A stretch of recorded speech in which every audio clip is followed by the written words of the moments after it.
Fiavana malala rehetra amin'ny tompo aminareo ane ny famindrampo sy ny fiadanana avy amin'Andriamanitra sy Jesosy Kristy tompontsika. Ity alahady ity dia alahady farany amin'ny volana Septambra iombonantsika fiangonana amin'ny fiaraha-misakafo agape ary anamariana ny fanomezam-boninahitra an'Andriamanitra no ny Ivon'ny Jobily 520 taona ny Tsantan'ny Fitiavana. Koa amin'izany dia miarahaba manokana ny Tsantan'ny Fitiavana ary manatitra ny firarintso antsika mpianaka amin'ny finoana no ny agape. Fa ao anatin'izany dia voalahatra hitondra ny afatr'Andriamanitra ny ray aman-drenitsika dia ny mpitandrina raha maolo miasolovo. Miarahaba azy sy ny ankonantsika ary mirary ny herin'ny faherezana mba hatanterahany ny fanompoana natolotra ho azy. Dia miarahaba pastera tonga soa indray hitondra ny afatr'Andriamanitra eto amin'ity fiangonana ity.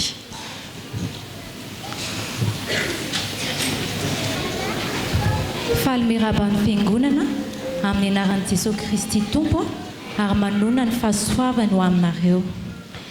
Ny laran-kira fa 70 FFPM fa 70 sy ny firana fanampiny fa 620 no mantsika ho amin'ny fiderana 170 sy ny firana fanampiny fa 620. Ary ny tenin'Andriamanitra iopana ny fiderana amin'ity anio maraina ity dia arak'izay voasoratra ao amin'ny epistelony Tsara Paoly ho an'ny Romanina toko 1 ny andininy fa 17 mivaky toy izao amin'ny anaran'i Jesosy Kristy. Fa amin'izany no anehoana fahamarinana avy amin'Andriamanitra avy amin'ny finoana sy ho amin'ny finoana araka ny voasoratra hoe ny marina amin'ny finoana no velona. Raha midika teny diamy izy dia toy izao: eny aseho any vaovao mahafaly fa ny aneken'Andriamanitra ny olona ho marina dia ny finoana hatramin'ny voalohany ka hatramin'ny farany araka ny voalazan'ny soratra masina hoe ny olo marina no ny finoana dia ho velona. Araka izany tenin'Andriamanitra izany ry havana dia ny finoanan'i Jesosy Kristy irery ihany ary ny fihazonana amin'ny finoana hatramin'ny farany no hanamarinan'Andriamanitra ny olombelona. Rehefa mino an'i Jesosy Kristy isika, mino ny asa-pamonjena ny tanterahany dia tonga marina, juste, tsisy azo ampanganantsika intsony. Ary tena vaovao lehibe, vaovao mahafaly lehibe ho antsika izany, satria tsy nitady zavatra sarotra avy amintsika Andriamanitra, tsy mitady ezaka avy aty amintsika Andriamanitra, fa finoana an'i Jesosy Kristy irery ihany. Andeha hideran'Andriamanitra tsika noho izany hatsarany izany. Andriamanitra ray malalo, faly mandrakariva ny fonay isaky ny miantso ny anaranao izay satria Andriamanitra fitiavana ianao. Izahay izao dia olombelona mpanota avokoa, na ota kely na ota lehibe dia samy tsisy marina izay eo anatrehanao. Kanefa noho ny finoana an'i Jesosy Kristy dia nahamarinao izahay. Tena misaotra anao eram-poeran-tsaina izahay, fa tsy mba mitaky zavatra sarotra avy aty aminay ianao. Misaotra fa tsy noho ny alehiben'ny faharatsianay na ny ratsy vitanay, tsy miankina amin'izany ny hanamarinanao anay. Ary misaotra fa tsy mangataka ezaka avy aty aminay ianao hoe tsy maintsy manao an'izao izay voavonjena na tsy maintsy manao an'izao izay voavonjena, fa finoana an'i Jesosy Kristy irery ihany. Misaotra Jesosy, misaotra noho ny fitiavanao, misaotra ny amin'ny nanekenao hanao sorona ny tenanao hatanteraka ny asa-pamonjena. Jesosy, raha misy aminay eto mbola tsy nandray marina anao, dia mamindra fo anay amin'ity fotoana ity ka asio ny fony izay rehetra mbola ny salasala. Ary ho an'izay rehetra fa nandray marina anao dia tehirizo amin'ny finoananao hatramin'ny farany. ary ho setry ny fitiavanao anay Jesosy. Dia ampianary izay anao hoe satria izay efa novonjena sy nohamarinina dia andeha amin'ny lalamarina. Satria izay efa novonjena sy nohamarinina dia andeha amin'ny lalan'ny fahamasinana. Satria izay efa novonjena novonjena sy nohamarinina dia andeha amin'ny fankatoavana ny teninao ho setry ny fitiavanao anay ary ny herinao irery ihany koa fanamasina no ahafahanay manatanteraka izany. Amen.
Perikopatsika androany ao amin'ny Isaia ao amin'ny boky Isaia mpaminany toko faha-efapolo ny andiny voalohany dia misy izao teny izao amin'ny anaran'i Jesosy ampionony ny oloko ho i Andriamanitra reo. raha nydika teny diema indray a dia toy izao ny ao hoe ampaherezo ny vahoakako hoy ilay Andriamanitra reo. Izay rehetra mikely aina amin'ny fitoriana filazan'ny tsara ry havana dia antsoina indrindra ihany koa ikely aina amin'ny fampiononana sy ny fampaherezana ny hafa. Andro farany izao iainantsika izao, efa indro miseho daholo ny faharatsiana isan-karazany ary fotoana indrindra izao hijoroana amin'ny tena maha-kristianina. Raha tonga aminao ny antson'ny tompo hoe atolory ny tenanao, atolory ny tananao, ny vavanao, volanao, ny fotoananao ampaherizana ny hafa, tena vonina amin'izany venao. Ndaontsika mbola hiaraka hivavaka. Mbola manomboderana ao an-trano izay ry Andriamanitra tsy toa, fa Andriamanitra ny fampiononana rehetra ianao. Anananao ny fahefana sy ny hery, ampionona amin'ny fahoriana na inona na inona. Andriamanitra fampiononana tokoa ianao, Andriamanitra be famindram-po ary tsy tianao hitoetra amin'ny fahakiviana na amin'ny fahamoizam-po na amin'ny alahelo isan-karazany izay aizanakao. Satria ny planao anay dia fifaliana, fiadanana, fitoniana na manao ahoana circonstance dia rainay ianao Andriamanitra. Ankehitriny dia miantso anay ianao, maniraka anay koa ianao mba ho mpampahery ny hafa. Misaotra fa antso masina izany.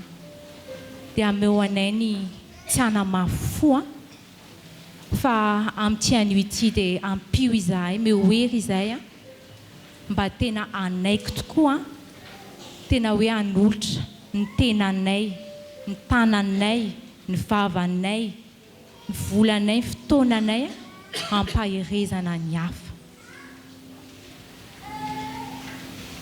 Arovy izay mba tsy ho mpitazana fotsiny fa tena hiditra an-tsehatra, mba tsy hoe fahalalana mameno saina fotsiny momba ny fifankatiavana sy ny fampaherezana, fa mba tena ampiarinay amin'ny fiainanay.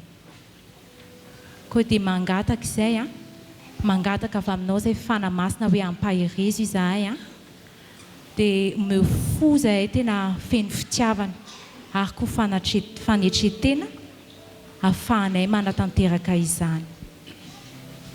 Dia amin'ny anaranao Jesosy nanaovanay favakay. Amen.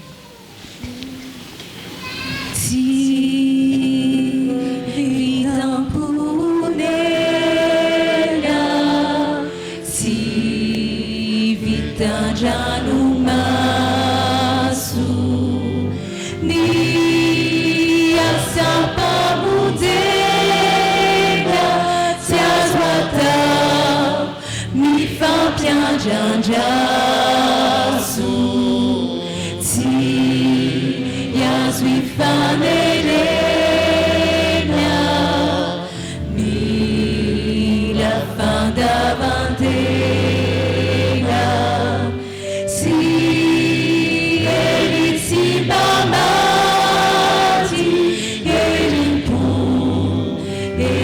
Tsaina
an'Andriamanitra irery ihany ny voninahitra.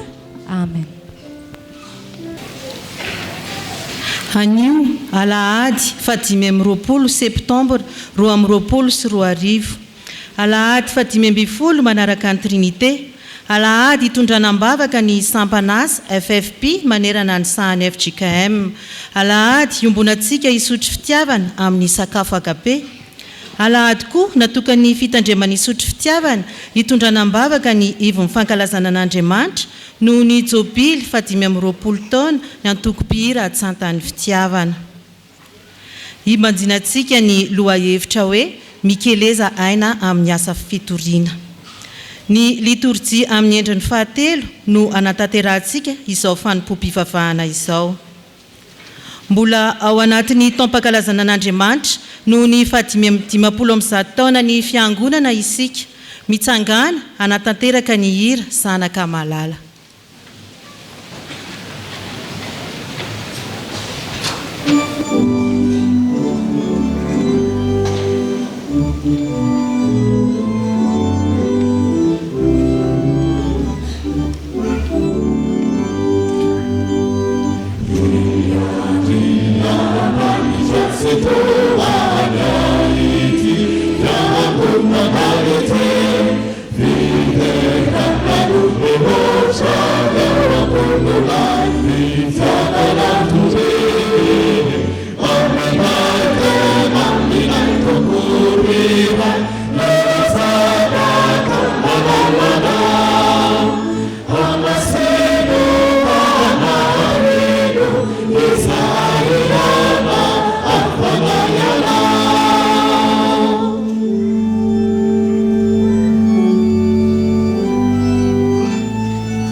Ho an'izay malala an'Andriamanitra sady voantso masina, ho aminareo ane ny fahasoavana sy ny fiadanana avy amin'Andriamanitra raintsika sy Jesosy Kristy Tompo. Amen. Ho fisaorana sy fiderana an'Andriamanitra dia iarahantsika mamaky ny salamo. Halleluja! Iteran'i Jehovah amin'ny foko rehetra aho, eo amin'ny fivoriany marina sy ny fiangonan-dehibe. Lehibe ny asan'i Jehovah, ka dinian'izay rehetra mankasitraka azy. Matera sady malasa ny asany, ary ny fahamarinany maharitra mandrakizay. Manao izay ahatsiarovana ny fahagagana ataony izy, miantra sy mamindra fo Jehovah. Nomeny anina izay matahotra azy, tsarovany mandrakizay ny fanekeny. Ny herin'ny asany nasehony tamin'ny olona, tamina nomezany azy ny novany jentilisa. Ny asan'ny tanany dia fahamarinana sy fitsarana, mahatoky avokoa ny didiny rehetra. Mitoetra mafy mandrakizay toria ireny, fa natao ny fahamarinana sy ny fahatsiny. Manaritra fanofotana ho an'ny olona izy, efa nanorina ny fanekeny ny fandrakizay izy. Masina matahotra ny anarany, ny fahatahorana an' Jehovah ny fiantom-ampahendrena. Fahalalana tsara no an'izay mankatoy izany. Maharitra mandrakizay ny fiderana azy. Amen. Amen.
Hiaraka ivavaka isika. Ry Tompo Andriamanitra eo, miteranao zahay no ny fitiavanao sy ny famindramponao aminay isan'andro. Manandratra anao zahay no ny fahalebiazanao. Andriamanitra marina sy mahitsy ianao ka mampianatra anay hankatoanao mba hanananay fahendrena sy fahalalana tsara. Misaotra fa atao aminao zahay ka afaka manantona anao aty an-tranonao. Misaotra ny amin'ny fijoroan'ny FFP eto amin'ny sahan'ny Fjkm sy ny ahafahanay miombona amin'ny sakafo agape izay tanterahanay isataona eto amin'ny fitandremana misy anay. Ary ny azonanao ny Tsanta'ny Fitiavana ka hanamariana ny ivon'ny fankalazananao Andriamanitra noho ny 520 taonany. Ankehitriny dia mangataka amin'ny fananao masina izahay, hampangina ny feo rehetra izay mety hanelingelina anay, ka ho tsampanay ny fanatrehanao, azonay hery vaovao, hitombonay amin'ny finoana sy ny fanomponanao. Ko tario izay Tompo, hanome voninahitra anao hatrany, amin'ny anaran'i Jesosy Kristy mpamonjy anay no hanaovanay izao vavaka izao. Amen.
Isika Jesosy zokinao eo manana ambara aminay ankizy sy tanora ianao ankehitriny mitenena fa vonina iainanao zahay.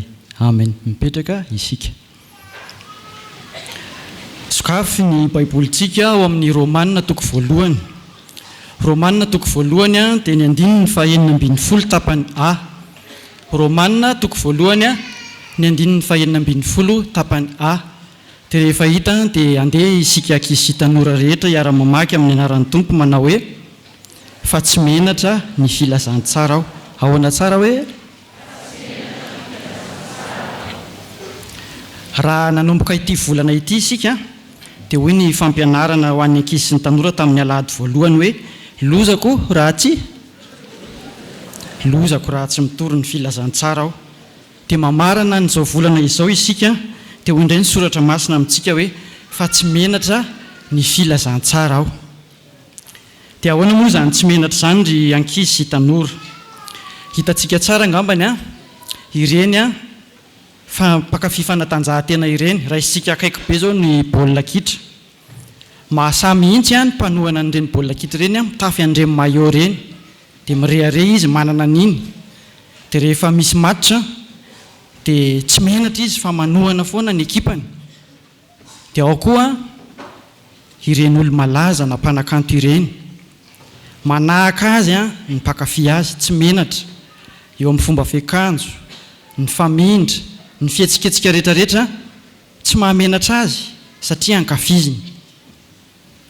Isika rehetra rankizy sy tanora izay mankafy sy tsy menatra ny filazantsara ihany koa dia mila mahasamy joro tahaka ny hoe mitafy mihitsy izany filazantsara izany dia aseho antsika amin'ny fitondranteny izany. Hanazavantsika azy dia ity misy tantara kely anankiray. Tovolahy voataiza tamin'ny soratra masina hatry ny fahazazany Ibema dia lasa fiainana izany. Rehefa lehibe izy dia tonga ny fotoana hidirany eo amin'ny sehatry ny asa dia voaray tao amin'ny orinasa anankiray moa izany izy. Fanao ny mivavaka sy mamaky soratra masina isaky ny hanombohana asa. Dia indray andro rankizy sy tanora dia tratra ny lehibeany izy dia nampanatsoina. Hoy ilay lehibeany hoe toeram-piasana ny ato fa tsy toeram-pivavahana fa raha mbola tratra ianao mamerina amin'ny manaraka dia voaroaka. Ho fanajany be man lehibeany dia tany am-pony izy no nivavaka fa tsy natao nitan'ilay lehibe antsony fa saingy tamin'ity indray mitoraka ity nandeha niasa izy dia nanao t-shirt misy ny tenin'Andriamanitra hoe fa tsy menatra ny filazantsara aho.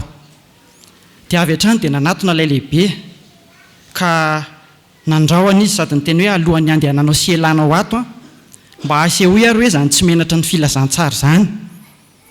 Dia namaly bema hoe ireny izao mivavaka sy mamaky soratra masina ireny tompoko mialohan'ny hanombohako izay asa ataoko. Saingy norarahanao dia izao navadiko fitafiana izao indray ilay izy. Dia namaly ilay lehibeny hoe hay mafy be ianao dia ho voaroaka ianao izao ka ahoana anao inona miaro any ela ve izao zany Jesosy zany dia tena tsy menatra n'izany filazantsara tokoa zany ve lahy. Tena malimory be manana hoe miaro atokoa izy ary tena tsy menatra ny filazantsara ary asainy mivavaka mba hamela ny eloko ao amin'izao toetra anao izao. Teo voataitra ilay lehibe dia tonga saina izy tena marina tokoa zany.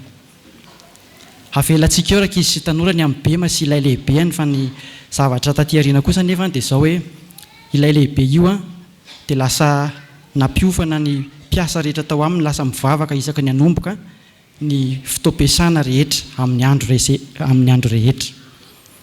Fa rankizy sy tanora sahy mijoro aza menatra toan'ny bema amin'ny fitoriana ny filazantsara sy ny hatsaran'i Kristy. Andeha hoe averintsika indray ilay Romanina toko voalohany 9:12 ahoana moa izy teo fa tsy menatra ny filazantsara aho. Averintsika farany hoe fa tsy menatra ny filazantsara aho. Hivavaka isika. Jesosy Tompo, tafio ny herinao mandrakariva izahay hijoroanay sy tsy ho menatra amin'ny fitoriana ny filazantsaranao. Amen.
dia mbola hiaraka hivavaka isika.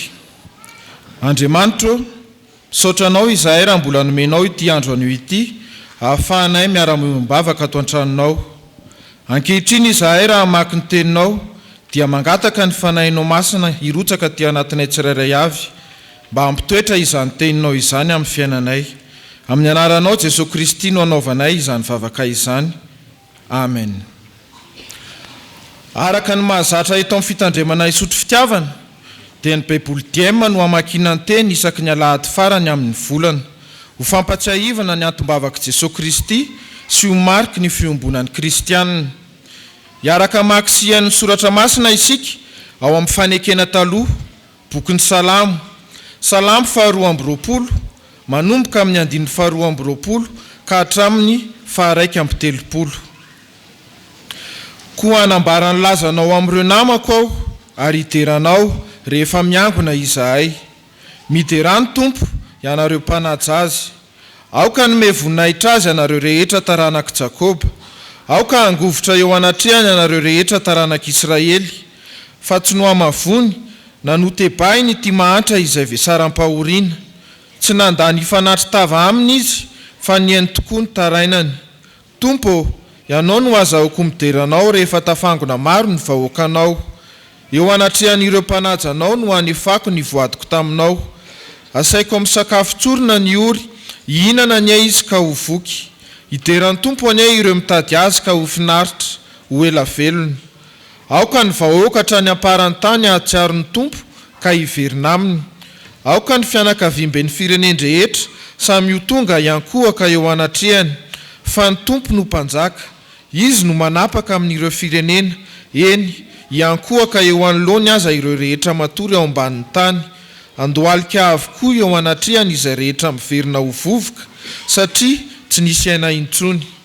Anompo azy ny taranaka ireny, ny taranaka manaraka ilazana ny Tompo, ireo olona vao ho teraka hitantarana izay nataony anafahana ny vahoakany.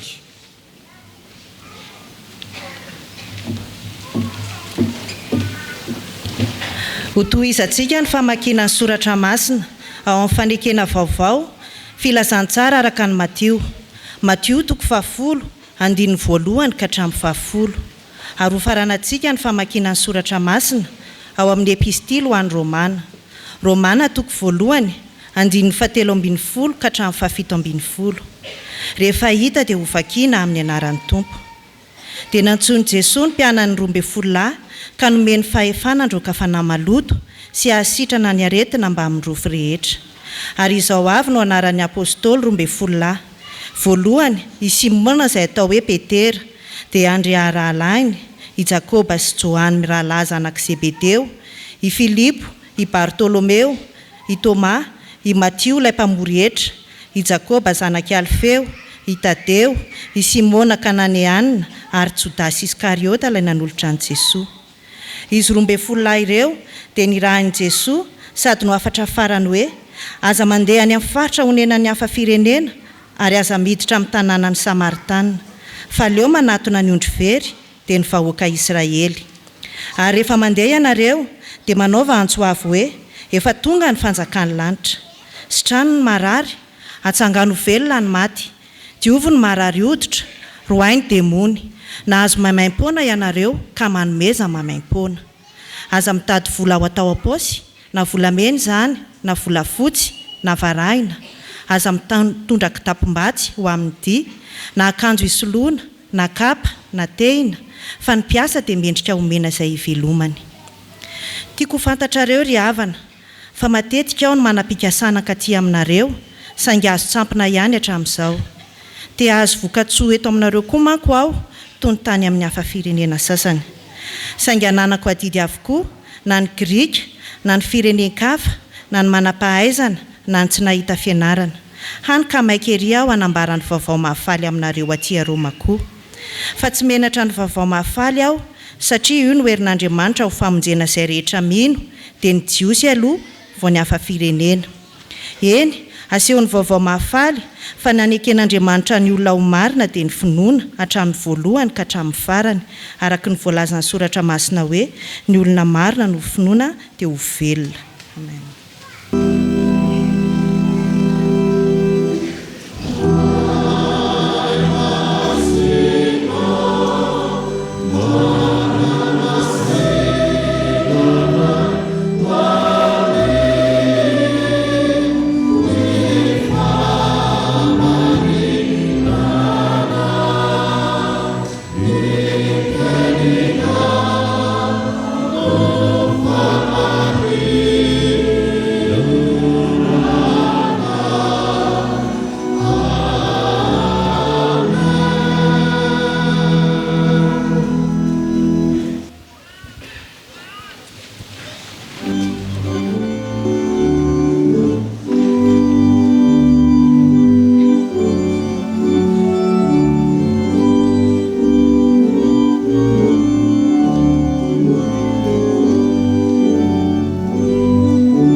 fiangonana.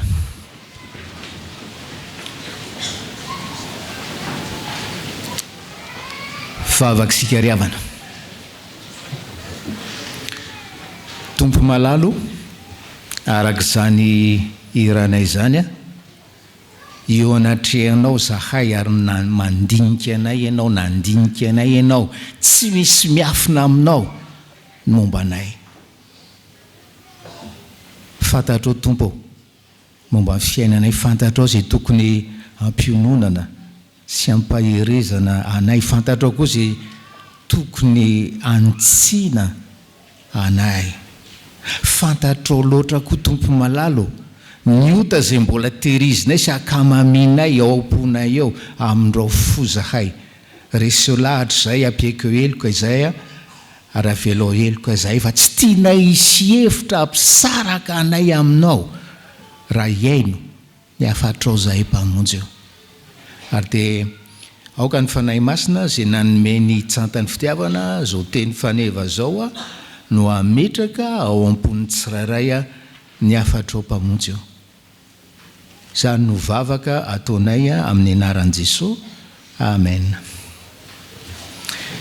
Miarahaba anareo amin'ny anaran'ny tompontsika riavana. Manonona aminareo ny fahasoavan'ny tompo a. Miarahaba manokana anareo Tsanta'ny Fitiavana. Makalaza Jobily fa 520 taona. Mety mihitsy le fomba antsika Fjkm makalaza an'Andriamanitra noho ny fahasoavana ka nampaharetan'ny tsanta na fikambanana fa 520 taona. Fa rehefa jerena riavana nao Baiboly zany hoe Jobily zany a, mialatsininy amin'ny teny frantsay a, convocation sainte, fiantsoana masina, teran'Andriamanitra tsika noho ny fahasoavany amintsika, fa atsony manokana isika, fa manana afatra manokana isika amin'izany fa 520 taona zany a, andray an'izany anie ianareo tsanta fa tsy ho fankalazana fifankalazana fotsiny a zo fa 520 zao a, ary isika fiangonana satria ho atsika fiangonana manontolo koa ny avatra. Dia miarahaba pastera, misaotra tompo koa ny amin'ny fanomezana anjara. Salamo fa 20 ny andiny fa 20 mora tadidy kely a, zay ny teny a nomeny fanamasina ny Tsanta'ny Fitiavana amin'izao alahady maraina zao a. Salamo malaza be izy io, fa tsara ihany a raha mipetraka eo ambany masontsika ny salamo a mandritry ny toriteny zany.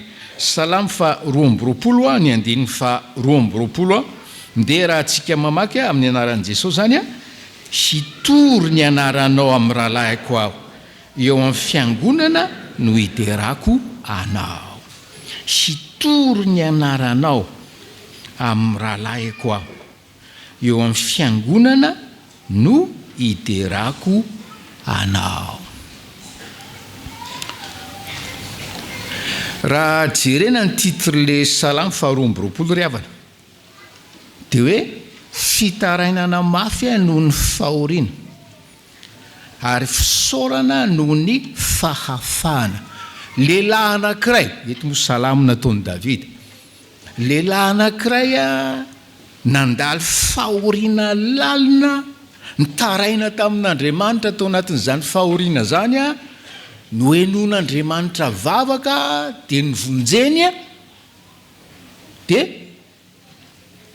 manatanteraka ny voadiny a, misaotra an'Andriamanitra, mitohy ny anarany a amin'ny rahalahiny a, ary midera an'Andriamanitra, midera azy, midera ny anarany a eo anatrehan'ny fiangonana. Dao raha jerentsika hoe akoatra ny filazana hoe salamo nataon'i Davida ity, fantatsika ny fiainan'i Davida. Dao raha jerentsika hoe fahoriana tahaka ny ahoana no namonjen'Andriamanitra anty lehilahy ty. Sariako kely ny saintsika riavana amin'ny 10 zay no ilazana hoe aloha misokatra eo ambany masontsika ny Baiboly a. Ozy izy le 10, nankinina taminao a hatrany am-boaka, nankinina taminao hatrany am-boaka. Zany ty lehilahy miteran'Andriamanitra tia sy mankalaza ny anarany.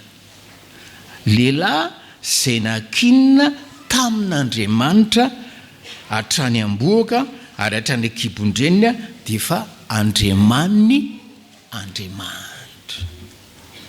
Ry havana malalo, iza nanankina an'ity lehilahy ity tamin'Andriamanitra hatrany amboaka? Mamany, ny reniny. Ary ny fahamarinana voalohany ry havana dia afatra manokana ho anareo rehetra reny. Kasika ny fitaizana sy ny fanabeazana zaza, ranabavy malalo, reny malalo, akino hatrany amboaka ny zanakao amin'Andriamanitra. Akino hatrany amboaka ny zanakao amin'Andriamanitra. Zany ny afatra amin'izao Jobily zao. Aza varina mitaizazy amin'ny zavatra mitaizazy amin'ny zavatra hafa, ilainy zany mba tsy tenenana aminao iny koa mba mody mivavaka nefa miteraterapona, tsy mikarakara zanaka. Aratsy no gentilisa aza zo isy problème Timoty. Fa zao hatrany amboaka dia akino amin'Andriamanitra ny zanakao. Zany no tezain'ny mamany antipanao salamo ity ry havanao. Hatrany amboaka izy dia nampianariny iteny hoe Andriamanitro. Tsy amin'ny taonako no hianatra iteny hoe Andriamanitro. Plivava fotsiny zany ry havanao, plivava fotsiny. Fa rehefa hatrany amboaka ianao zatra miteny hoe Andriamanitro dia tena fiainanao mihitsy zany. Manana fiombonam-po, manana fiombonam-panahy amin'Andriamanitra ianao ry havanao. Ary afatra manokana ho an'ny reny zany. Eto tsisy hoe mijoro Vavolombelona le mpanao salamo ny amin'ny zavatra ny anarany tamin'ny dadana, zavatra ny anarany tamin'ny reniny, hatrany amboaka dia efa nakinina taminao. Ary misy zavatra ry havanao amin'ny fitaizana ara-panahy zay tsy vitan'ny lehilahy fa nareo vehivavy ihany no afaka manao an'izany. Misy mpitoriteny anankiray teny hoe ty conscience tsika ty ozy izy, ty conscience, le conscience, le eritreritra, le capacité isaina zavatra sy andinika zavatra dia ohatran'ny thermostat iozy izy. Tanora le thermostat na chauffage reny, ohatran'ny thermostat. Ary ny renitsika no manampy antsika ametraka ny réglage tsara ho an'ny fiainantsika ry havana. Tsy izay ray mpianakaviana fa nareo reny. Tompo ry havanao andresy lahatra anareo amin'izany hoe manana andraikitra tsy manam-paharoa ianareo amin'ny fitaizana zanaka. Ilay zanaka izay nomeny tompo anareo. Nahoana Andriamanitro, nahoana dia mafoy ahy ianao. Tsisy fanomezantsiny amin'Andriamanitra amin'izany teny mpanao salamo zany. Fa karazany hoe nahoana ny zazakely amin'ny dadana, nahoana dia mafoy ahy ianao Andriamanitro. Nahoana ny zazakely. Nefa toy izay ilay mpanao salamo aminy hoe raha ny fantatro nefa nakinina taminao hatrany amboaka. Zaro itenin'izany ny zanakitsika ry havanao. Nakinina taminao hatrany amboaka. Zany ny tanora tena midera ny anaran'Andriamanitra any. Tory ny anaran'Andriamanitra mahavonjy. Eo amin'ny andininy faharoa hoe vavaka le mpanao salamo dia toa tsy mamaly Andriamanitra. Dia miteny fotsiny ohatrany tsy azoko ry fanginanao. Tsisy fanomezantsiny ao. Tsika manan-janaka, fantatsika ilay zanaka hoe tsy mahatakatra ny zavatra hitantanantsika n'ilay zanantsika na hitaizantsika azy. Andriamanitra miantso anno ny andro rehefa tsy mamaly ianao. Fa zao ny fantatro hoe nakinina taminao hatrany amboa kely. Engany kanova zavatra ao amin'ny ankonantsika. Ty tenin'ny mpanao salamo ty indrindra aminareo reny. Zany nefa nitalaoko tamin'ny tompo-piriavana raha nanomana an'ity texte ity fa afaka ho anareo reny sy mandre an'ity texte ity androany. Ary ao anaty fahoriana, ao anaty fijaliana lalina, ny lesona zay ny lesom-panahy, lesom-piainana zay ny anaran'ity mpanao salamy ity tamin'ny reniny no tsarony ary mipololotra amin'ny vavandriavanao.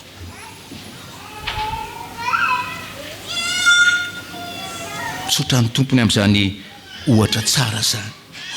Ary le hoe nankinina taminao hatrany am-boaka, nankinina taminao hatrany am-boaka. Mahafinaritra le teny fototra ary mampieritreritra.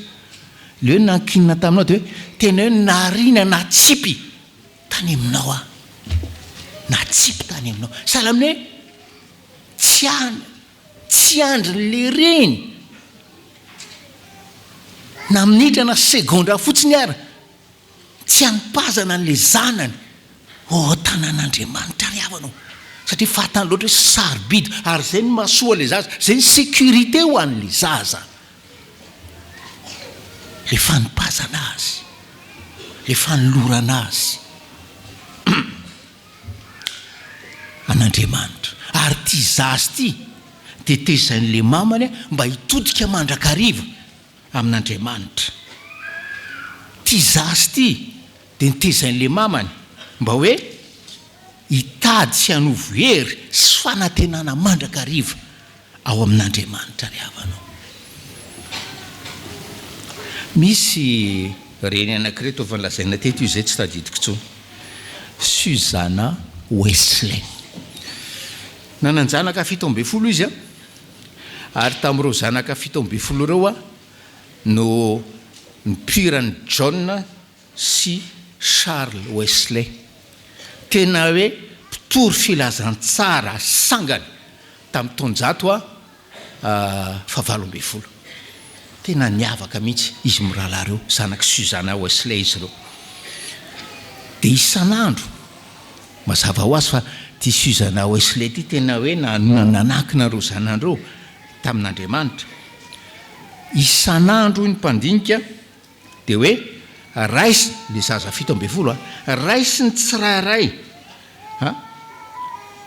amidinika arabana. Asa moa zay fotoana anaovana sakafo amin'izany sy nika raza. Ary dia hoe reo zanandreo dia hoe tezainy halala fomba sy tondra tena tsara. Raha vao mampiseho rébellion, raha vao mampiseho fitiavatena le zaza dia voakapoka, dia faizina riavana. Reo zanandreo vao nanomboka ny teny dia efa nampianarany mivavaka. Suzana Wesley tsotratsika ray aman-dreny fa rehefa manao promesy amin'ny zanany dia tanan'le promesy riavanao. Ary ny amin'ireo zanandreo farany fa tsy ny kely indrindra dia ny hoe rehefa manota le zanany ka vetrany dia mihaikoheloko eo anatrehany mamany dia tsy bedy. Aiza ho aiza amin'izany tsika riavanao, aiza ho aiza amin'izany sika menakavy. Ary tena niraisy ny Suzana Wesley zany hoe vehivavy olon'Andriamanitra mitaiza ankonan'izany tamin'ny fitaizany an'izany ankonan'izany. Ary ny zavatra nataony dia tsy mitsahatra izy ohatran'ny eto amin'ny Salamy 2:20 eto. Mitantara zay nataon'Andriamanitra tamin'ny razana. Ianao no nitokiany razanay ho ny 4 natoky izy ka namonjy azy ianao. Ianao nitaray nankavaka izy, ianao nitokiany ka tsy menatra izy. Tena hoe naletiny tao an-tsain'ny zanany, zany hoe puissance, zany herin'ny finoana zany riavanao. Mba jokivy na hoketraka rehefa hiaratsiratsy na hihafahafa fiainany satria fiainan'ny olombelona dia misy ny ambony, misy ny ambany riavanao. Fa nomaniny tamin'izany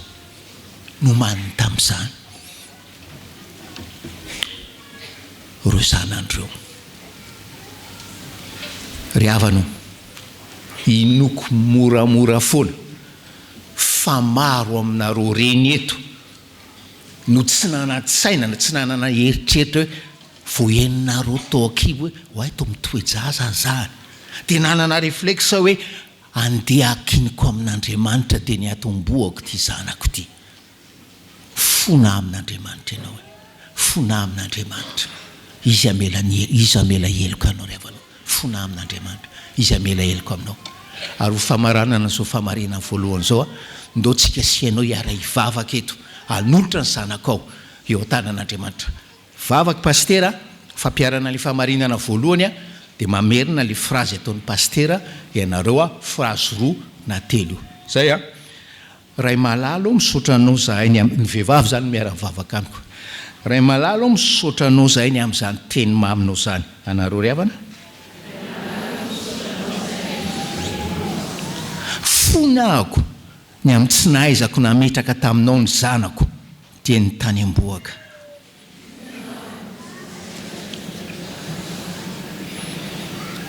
mamindra foa mamelany heloko akiniko aminao anio ny zanako sy ny taranako amen famarinana voalohany dia hoe aka ianao ho vehivavy mpametraka ny zanakao amin'Andriamanitra hatrany amboaka famarinana faharoa ry havana dia zao aoka ianao ho vehivavy mpanoro amin'ny zanakao ny lalan'ny azo fijaliana aoka ianao ho vehivavy ho reny mpanoro amin'ny zanakao lalan'ny azo fijaliana rehefa hoe manoro tsy manoro fotsiny io ny lalan'ny azo fijaliana io ka izory ry havana zay ny famarinana faharoa rehefa vakina ny salamy faharoa amby roapolo ary fantatsika rehetrarehetra zany dia hoe Andriamanitra nahoanany dia mahafoy ahy ianao Andriamanitra nahoanany dia mahafoy ahy ianao io teny io tsaroantsika rehetra fa teny natsaon'i Jesosy teo amin'ny azo fijaliana ry havanao efa voaomby izy tamin'ny teneny io hoe Andriamanitra nahoanany dia mahafoy ahy ianao zany hoe misy resaka hazo fijaliana ato amin'ity salamo faharoa amby roapolo ity ny hazo fijaliana sy ny fahoriana hatera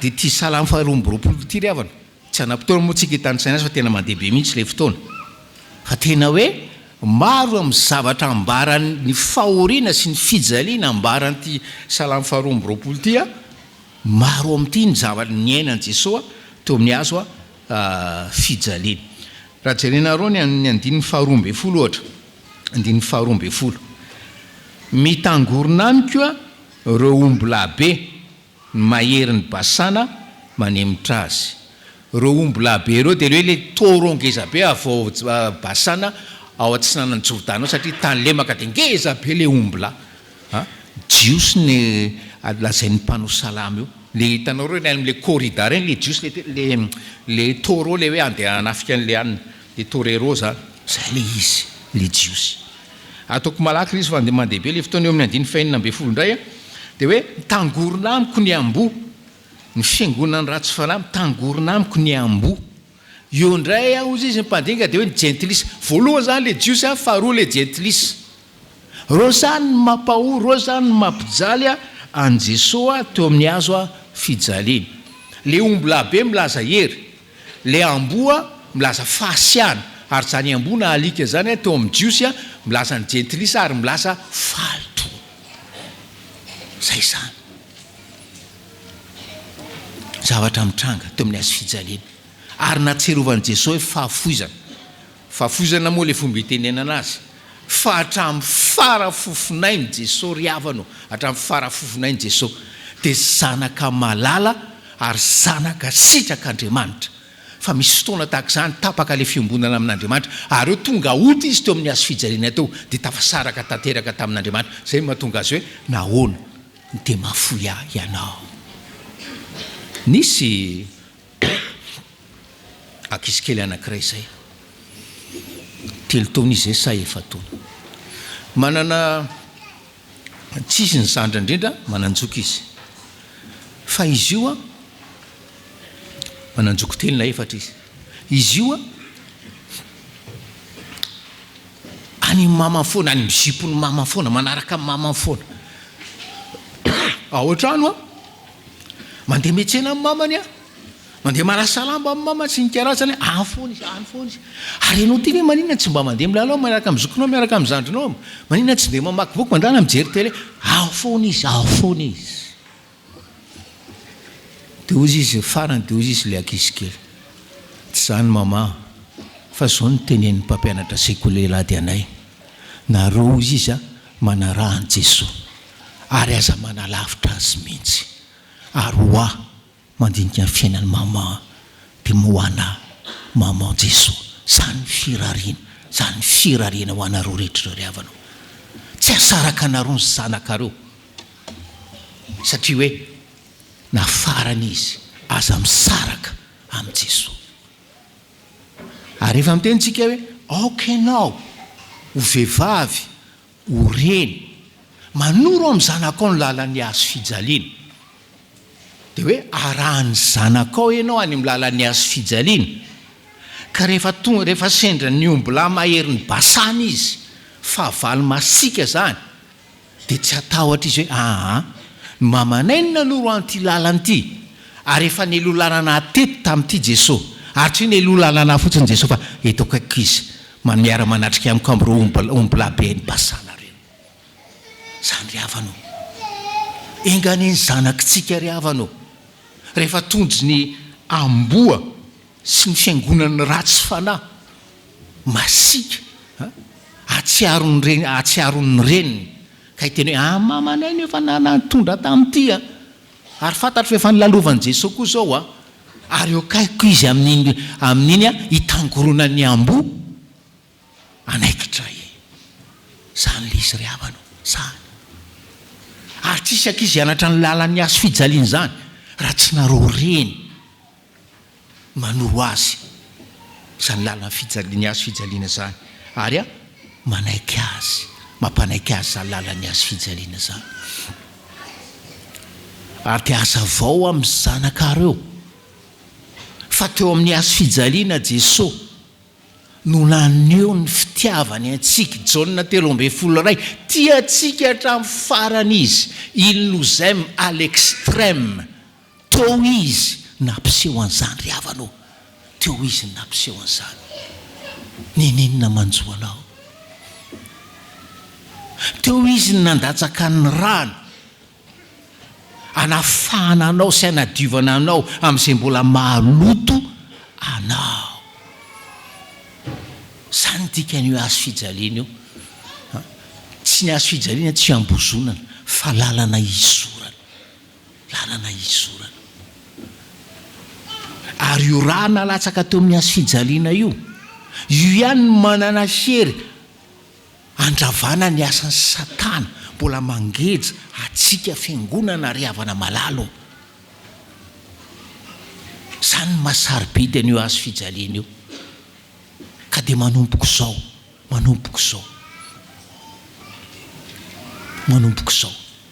isory an'ny tompo lalan'ny azo fijaliana hitondrany ianao isory an'ny tompo satria azonao antoka amin'io fampahoriana sy fijaliana iainanao io fa tsy diso lalany ianao ary eo nilanao ny tompo ilaina avy mampatsiahy hoe samihafa ny fahoriana sy ny fijaliana entina noho ny fanarahana ny tompo sy le fahoriana na le fijaliana vity kiraro dia tery le kiraro dia mijaly zay le izy samihafa zany fa ohatra le 10 minitra teo hoe enjeny ianao fa te hijoro vavolombelona ianao any ampianarana enjeny ianao fa te hijoro vavolombelona ianao any ampiasana ry havanao fa ny tompo hamonjy anao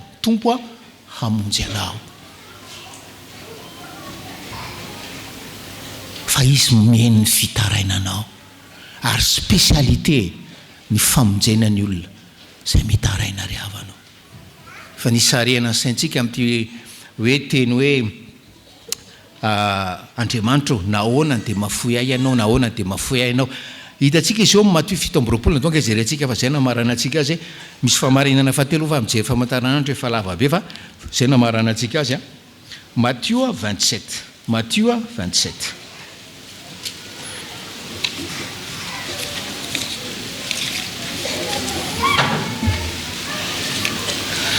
Matthieu 27 andiny fahenina amby efapolo raha antsika mamaky amin'ny anaran'i Jesosy ary noho tokony ho tamin'ny ora fahasivy 27:46 dia niantso tamin'ny feo mahery Jesosy ka nanao hoe Eli lama sabachthani, zany hoe Andriamanitro Andriamanitro nahoana dia mafoy ianao. Izy tsika nahoana ny zanakeo nitarainy ianao dia vonjeny. Fa misy fotoana riavana tsy mamonjy ianao Andriamanitra arak'izay anam-poizanao azy. Ny ka tena hitantsika ohatra dia hoe misy olona efa ambava ahoana amin'ny fahafatesa dia hoe andao hivavaka be, andao hivavaka mafy. Vava normalement na vao mipoitra letra dia vava mandrakariva fa tsy hoe fa ratsiratsy izy hoe andao hivavaka mafy. Zay fomba an'Andriamanitra. Fa zao ary efa niteneniko teto ity manaova ohatran'ny Jesosy teo amin'ny hazofijaliana rehefa hitanao fa mananontanyna ny fahafatesana ka tsy azo hidivirana ny fahafatesana. Inona nataon'i Jesosy ry havana? Matthieu 27:50 ny anaran'i Jesosy. Ary rehefa niantso tamin'ny feo mahery indray Jesosy dia naninona? Nanolotra fanahy, nanolotra ny fanahiny. Zay ny fomban'ny olona zay mahafantatra tsara ny lalan'ny hazofijaliana. Fanadiovana anao iny lalan'ny hazofijaliana io, iny lalan'ny hazofijaliana iny ry havana. Fanadiovana ny fononao tahaka ny afon'ny mpandrendrika zay anadiovana ny volamena sy ny volafotsy. Zany io lalan'ny hazofijaliana io. Rehefa vita, rehefa afa-pony tompo afahany amin'ilay lalan'ny hazofijaliana ianao. Raha afa ny programan'ny tompo dia teneny izy tompo malalo atolotra tahaka ny nataon'i Jesosy. Atolotra eo an-tananao ny fanahiko. Ka raha hitarika fahafatesana zao lalana hitondranao azao dia anao mandrakizay ary tetezamita ho any an-danitra, tetezamita ho any tsara lavitra. Zao lalana mitondra ny fahafatesana ampandalovanao Saotra ny tompo ry havana ny amin'ny teny izay nomeny any Tsanta ho antsika fiangonana zany tompo amindra fo aminareo reny mba samy ho reny tena hoe mpanolotra ny zanany amin'Andriamanitra ry havanao. Tsy tany mboaka ihany fa manomboka androany ary ho reny arahany zanany isanandro amin'ny lalan'ny hazofijaliana tena hoe ho voninahitr'Andriamanitra ny fiainantsika. Amen.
Aoka ny fotsika iombona amin'izao vavaka izao.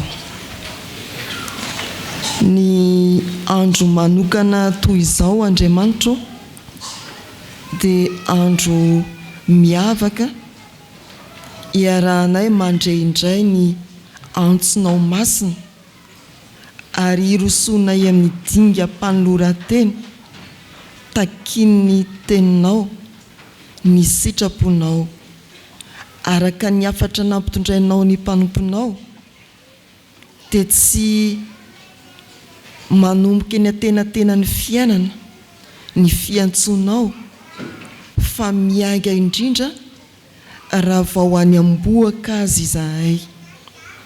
Maro taminay ny nanadino ny antsonao, eny tsy namaly izany fiantsona masina izany. Nisy koa diso hevitra ka tsy nanomboka fiainana tany amboaka tamin'ny alalan'ny reny, dia nivenjivenjy foana teny izahay tamin'ny fahavelomanay, saingy misaotra anao tamin'ity anio ity noho ny fandrenesanay ny afatrao. Tompo, amin'izay no renesinay ka tsy nitanterahanay hamindra foana ianao ny amin'i Jesosy Kristy. Aoka ho fantatray manomboka anio fa ny fesinay dia miorina ao aminao ilay loharano ny fiainana. Misaotra anao koa fa nandray izahay fa ny sekolim-pahoriana ny lalan'ny azo fijaliana dia lalan'ny fanorantena. Very ny maro satria ny heritreritra iaina amin'ny fifaliana sy ny fahatretrehana tsy misy olana raha nanolo tena ho anao. Raisondray izahay Tompo, ary tary io lalana amin'ny alalan'i Jesosy Kristy rehefa nilanja ny azo fijaliana mba ho tonga ao amin'ny mandrak'izainao. Anosika anay hitombo amin'ny firaisana sy ny fiombonam-piainana aminao ane ny lalan'ny azo fijaliana, ny sekoly ny fahoriana. Fantatray fa tanjona tokana no hitondranao anay amin'izany lalana izany, dia ny mandrakizay azavelanao ho very antenantenany izahay fa anala izay rehetra mitambesatra aminay ka hibanjina ny Kristy ilay tompony finoanay sady mpanefa izany. Mandinika any aminay tsiraray avy tokoa ianao, mahalala ny ao am-ponay ny momba anay rehetra. Hitanao ny fiainanay lasa, sasao madio izahay ho afaka amin'izay rehetra eloka nataonay. Avaozy ny fiainanay ao amin'i Jesosy Kristy ilay loharano ny famindrampo. Dia misaotra Jesosy raha iainy ny vavaka mangina mipololotra ao am-poniny tsirairay ianao, ary amaly izany araka ny habe ny fitiavanao.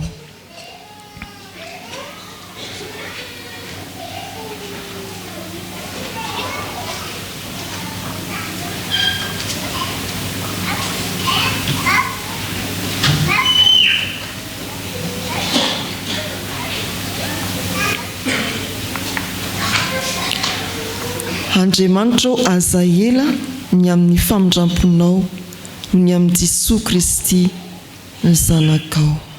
Amen.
havana ho antsika izay niaiky tokoa ny fahotantsika teo anatrehan'ny tompo ary nibebaka marina mitsangana handreny toeny somafaly atolotro ny tompo atsika ho famelana ny elontsika.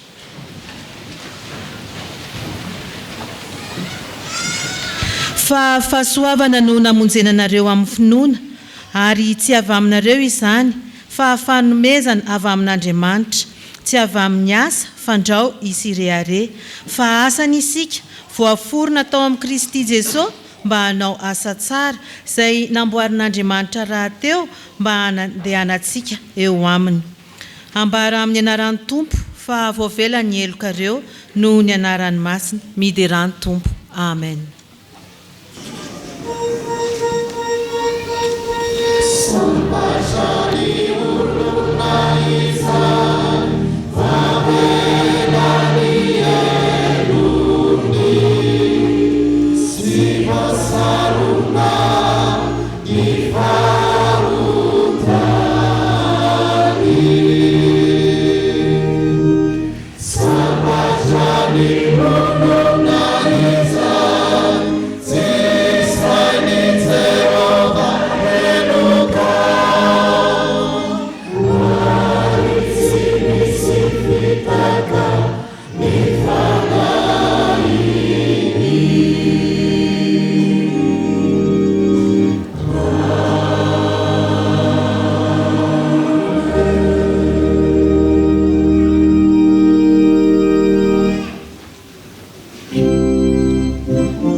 Ho antsika izay voavela eloka dia andeha hanambara-pahabe maso ny finoantsika araka ny fanekem-pinoana alaharana faha-efatra.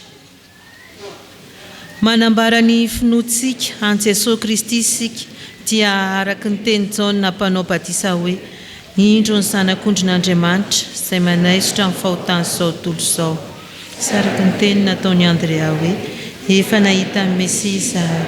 Sy araka ny teny nataony Natanaela hoe Rabi io, ianao ny zanak'Andriamanitra, ianao ny mpanjakan'ny Israely.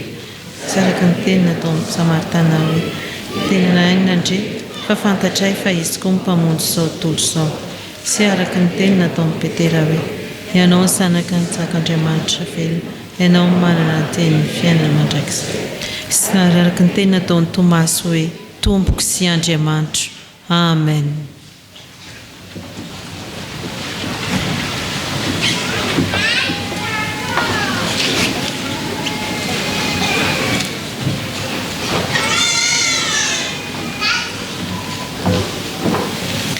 Fiavana malala araka ny efa nambaratra ny ampiandohana dia ity no Ivon'ny Jobily fa 5 taona ny Tsantan'ny Fitiavana. Iroso amin'ny asa Vavolombelona anamariana izany isika, koa dia hitsangana ny Tsanta anao ny Hira fanevany 15 taonany. Aorin'izay dia androso ny tompon'andraikitra ilaza ny tsara ho fantatra ao anatin'ny fanamariana.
Itoriny anaranao amin'ny rahalako aho eo amin'ny fiangonana no iderako anao. Salamo faharoa amby roapolo ny andininy faharoa amby roapolo. Izany teny faneva ny fankalazana an'Andriamanitra noho ny Jobily fa 5 amby roapolo taona ny Taona Tsantan'ny Fitiavana. Izany no entinay iarabananareo amin'ny anaran'ny Tompo. Tsodrano Tompo izahay fa tonga amin'izao ivon'ny fankalazana izao. Izy no nitondra sy ny tantana nanomboka tamin'ny fanokafana mandraka ankehitriny. Raha ny hetsika efa vita dia ireto avy. Tolakandro Fitondrana izay natao tamin'ny 12 Jona niaraka tamin'ny tiana fanantenana. Zoma mahafinaritra izay nahitana famelabearan-kevitra sy fiderana. Natao izy io tamin'ny 7 amby roapolo Jolay ary niarana tamin'ny Andriamatoa ka Hira falomanana. Mbola maro anefa ny asa miandry mandritra izao fankalazana izao. Ary isan'izany ny tsangam-bato izay ho atolotra ny fiangonana. Hanomboka amin'ny asa izay nampanaovana ny fiangonana izahay amin'ny fanatsarana ny varavarana lehibe, fidirana sy ny fanoloana amin'ny fitaratra na ny vitro eo aminy. Izany dia manana teti-bidy eo amin'ny 5 amby roapolo tapitrisa ariary eo. Ka toy io aseho aminareo eo amin'ny écran io ny paozany.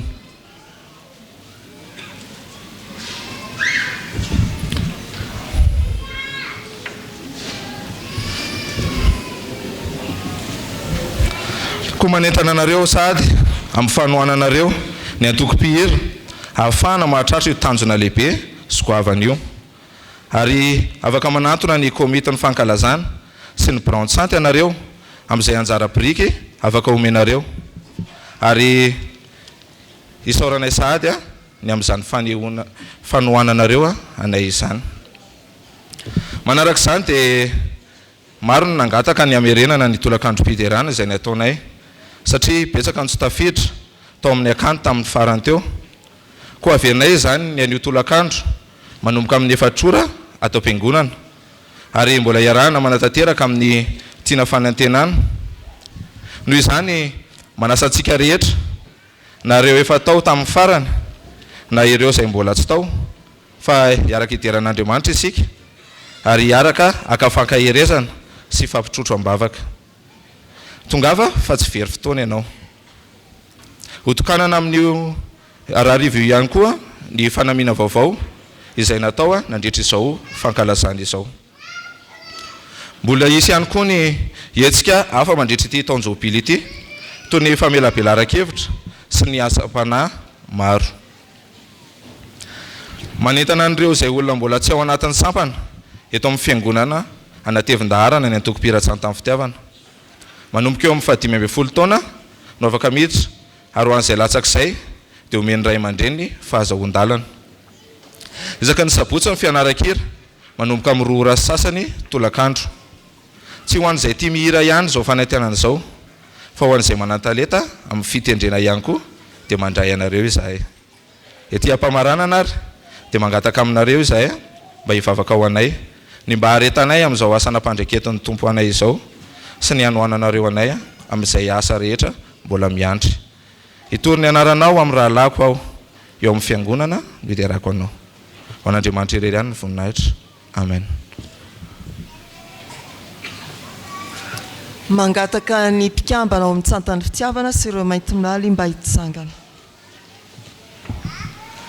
Eo anatreny fijoroana Vavolombelona ao anatin'izao fotoana fanamariana ny Ivon'ny Jobily izao ary mifanatrika amin'izay tanjona ho kendrena ho fanamariana izany arakasa akoatra ny fampiorenana ny fanoloran-tena sy ny fianam-panahy mba hifanandrify amin'ny soratra masina tanjon'ny Jobily rahateo dia mampahery anareo ny fiangonana amin'ny reto andiny soratra masina anankiroa ireto: ny Filipianina 2:2:7 ary ny Salamo 4:100 andininy 3:30.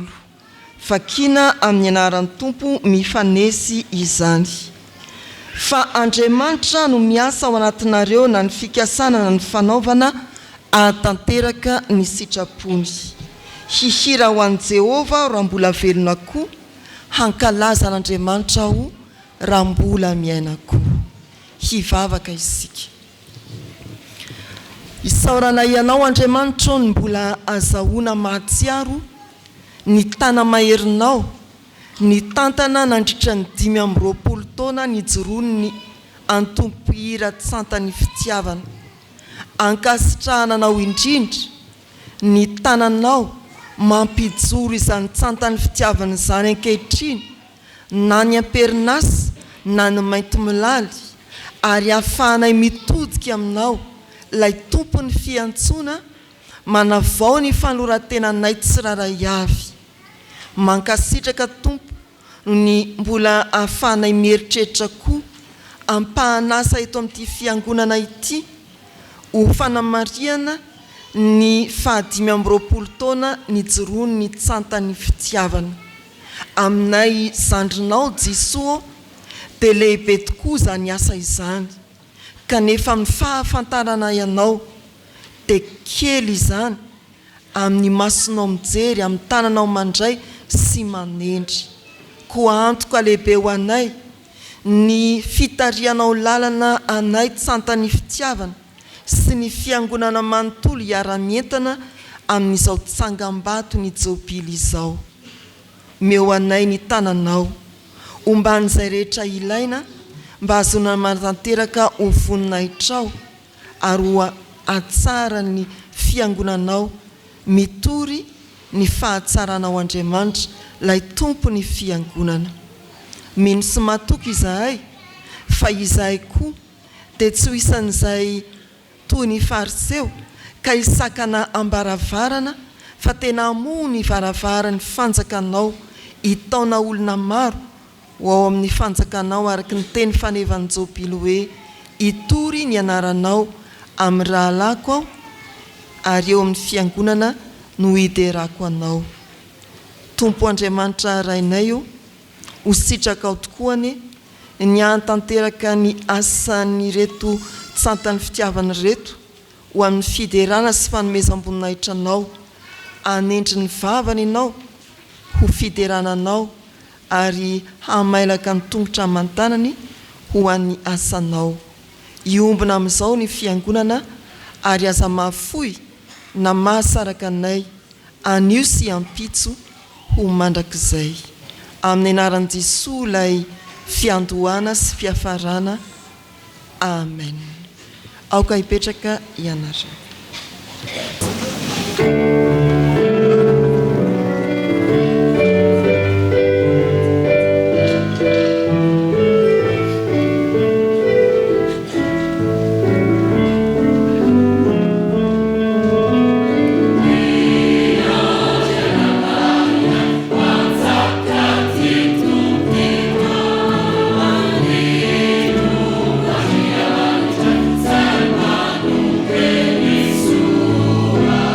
We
amin'ny vavaka fangatana isika. Nomenao ny teninao izay Andriamanitra hitoetra ao anatinay ary taominao hangataka sy atoky fa Andriamanitra mihaino vavaka ary mamaly izany araka ny sitraponao ianao.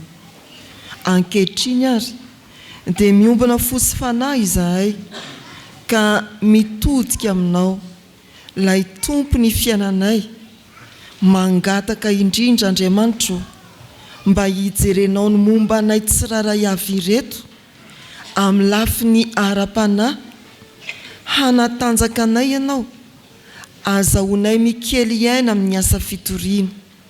Amin'ny lafiny ara-tsaina dia anome anay fahazavan-tsaina ianao, faharanita-tsaina koa entinay miatrika izao tontolo izao, izay manana ny fahalalana heverino ambony no ny fahalalànanao Andriamanitra. Omeo anay koa izay mety mahasoa anay ara-batana, ara-materialy, ao ny fahasalamana, ao izay mety ilainay amin'ny andavanandrom-piainanay. Zanakao izahay ary adidinao ihany dia matokony amin'izany Andriamanitra. Fa tsy ny tenanay ihany no angatahanay mba ho heverinao, fa ireo manodidina anay sy ny mpiara-monina aminay koa ekere ny amangy ireo trapavoazana rehetra, marary izy ireny manamanjo na manana olana. Azatonony ny manatrika ny fifalian'ny mpiarabelona aminay mba tsy anatonony anao laloharano ny fifaliana. Evero Andriamanitra ny firenenay, fantatrao ny zava-misy rehetra, ny fifanjevona ara-politika, ny tsy fandriam-pahalemana, ny fahasarotana eo amin'ny vidim-piainana, ny lafiny fitsaboana, ireo maro tsy voatanisanay. Andriamanitra ny firenena rehetra ianao, Tompo, ataovy mahatakatra ny fitiavanao ny mpiray firenena aminay. Mivavaka aminao ho an'ny fijoroan'ny fiangonana maneran-tany, ny fijoroan'ny fiangonan'i Jesosy Kristy eto Madagasikara hatrany ampitan-dranomasina, mba efanobe amin'ny fanompoana sy ny asa fitoriana. Ary dia tsaroanay manokana amin'izao vavaka izao ny miasa eo anivon'ny fandaliana mpinoana Fjkm, manao ny fikarohana, ny famoahana ny boky, ny fandrafetana ny perikopy sy ireo fototry ny fitaizam-panahy samihafa. Mba omenao ny fanahy masina tokoa izy ireny, azahoany mametraka ny fiangonanao eo ambany fahefany ny soratra ao masina. Misaotra ny amin'ny azahoanay mbola mahatsiaro ireo tany anjakan'ny ady, ireo tany misy aretina mbola tsy ahita-panafana manaraka ankehitriny, ireo firenena maro trapasahiranana ary ireo firenena mandroso koa mba hatsiaro ny adidina amin'ireo firenena osa sy mahantra. Tompo, betsaka ny zavatra tiana iangatana, maniry izahay mba ahatanteranao izay rehetra tokony ho anay araka ny harenao ao amin'i Jesosy Kristy zanakao. Ho fiombonanay eo anoloanao Andriamanitra ray, dia faly izay manonona ilay vavaka tsara manao hoe: Rainay izay ny an-danitra, ho amasinina ane ny anaranao, ho tonga ane ny fanjakanao, atao ane ny sitraponao ety an-tany ho tahaka ny an-danitra. Meo anay ny izay anona sahaza ho anay, ary mamelany elokay tahaka ny namelanay izay meloka taminy. Raza mitondranay amin'ny fakapanahy, manafahanay amin'ny ratsy, anao ny fanjakana sy ny hery ary ny voninahitra mandrakizay. Amen.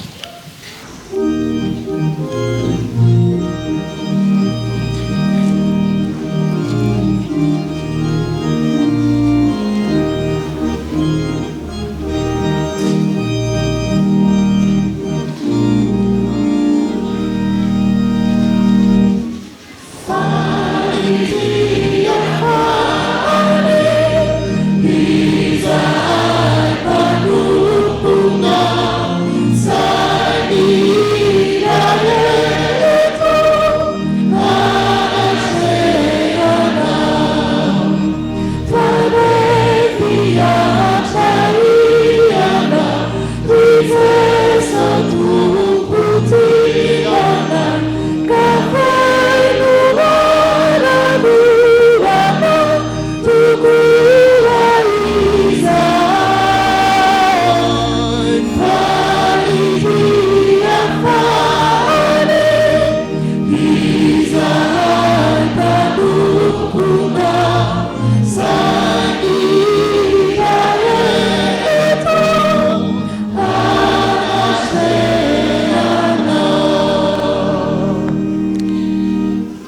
tanteraka aminareo anye ny Tsodrano tononona amin'ny anaran'ny tompontsika.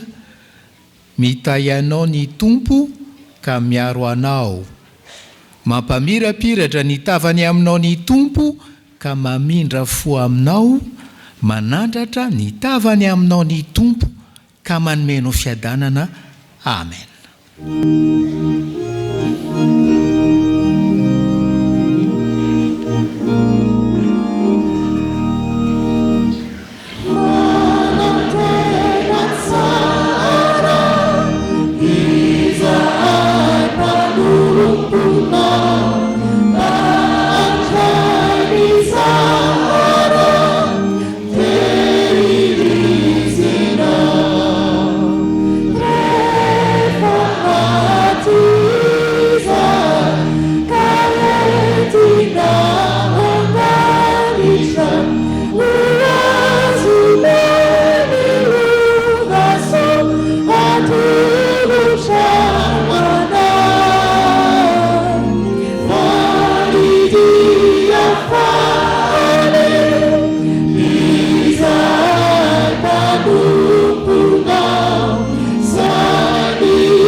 Mipetraka amin'ny fiangonana fa afaka mangina isika ry havana apetro tsara eo amin'ny tompo hoe ny taranakao.